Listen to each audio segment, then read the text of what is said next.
Hey, what is up guys? I'm KBHD here, and I have made plenty of videos with Tesla in it or about Tesla. Like before I got one, back when it's my dream car, it's something I've wanted a lot. I've done a factory tour, I got to test drive them, and I talked about all the tech in them, and then when I really wanted it, and now that I have one, I've continued to make a bunch of videos about it. So Tesla's great, and they've been really great to me, but Teslas are obviously not perfect. One of the biggest complaints, especially like among owners and people who drive the cars, especially because it's a car company and the car industry is very, very old, is maintenance.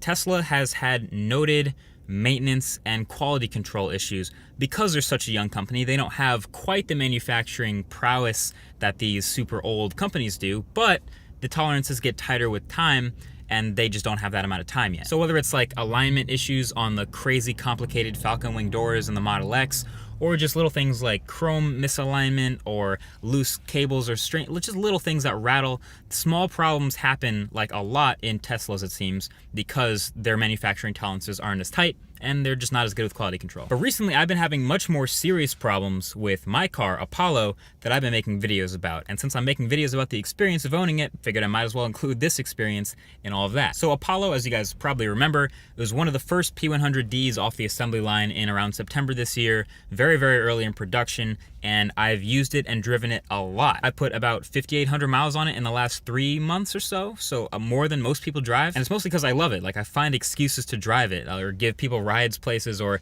if I have like Thanksgiving in Virginia this year instead of New Jersey, I'll just do a road trip. Or if I play Ultimate Frisbee, so I'm playing for the pro team based out of Philadelphia now, so that's a long drive a couple times a week, so I'm driving it a lot. So on day 5 of owning the car with less than a couple hundred miles on it, it's basically still brand new, I'm going to a nearby destination near my home, and one of the turns near the destination, I go to make a left-hand turn, and halfway into the turn as I'm going across traffic, the power steering essentially stops working. So the wheel is straight, and I have to like really pull at the wheel to complete the left-hand turn. So I get out of the turn and then everything's fine again and power steering's back on, and I'm like, okay, that was kind of weird.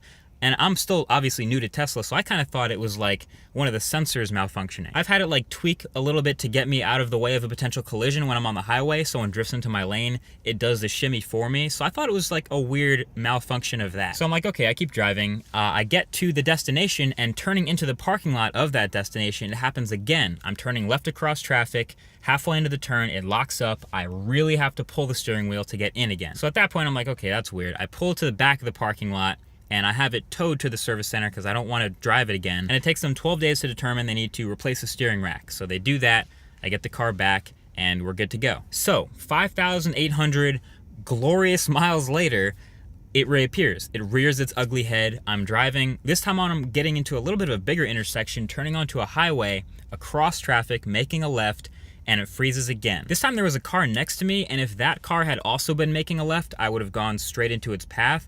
Luckily, they continued straight. I pulled to the side lane. It fixed itself, and I continued along. But now I'm like, okay, that's happened before. I know that's a problem. That's dangerous. I go home. It happens 2 more times before I get home, and when I get home, I pull into a nearby parking lot again. I just have it towed again because I don't want to drive to the service center again. So that was like 2 days ago, and now the car has been sitting at the service center. That's the last time I drove it.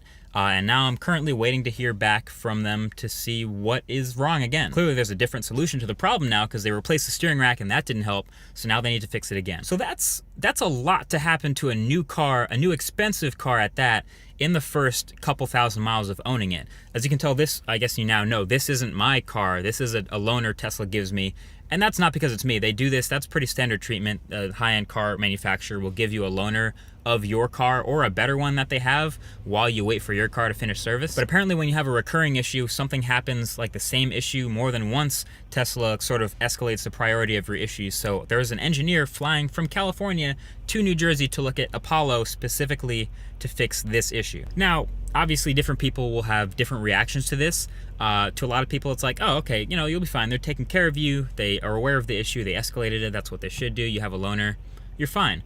But to other people, it's like, it sounds like you're beta testing this car. And I get that. Like, a lot of people were like, I tweeted about the second issue the second time it happened, and a lot of people are like, man, that's a lot of problems to have with a car so early in it when it's so high end. You should return it and just get a different one. So I'm gonna give them another chance to repair this car, and I guess that's where we're at right now. Is I'm just gonna keep letting them try to fix it.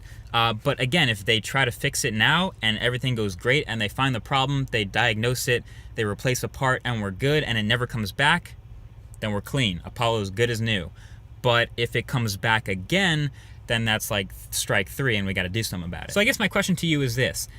If a car is, in your opinion, the best car on the road in between issues, but it has big issues like every couple months, is it really worth it anymore? Like, not even an electric, not even if it's a Tesla. Like, think of your dream car. If your dream car, the one you have in mind right now, had problems every couple months, you finally got it and it's just having these issues, do you just scrap it? You just move on?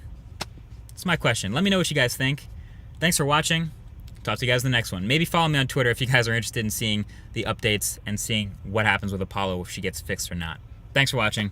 Talk to you guys in the next one. Peace.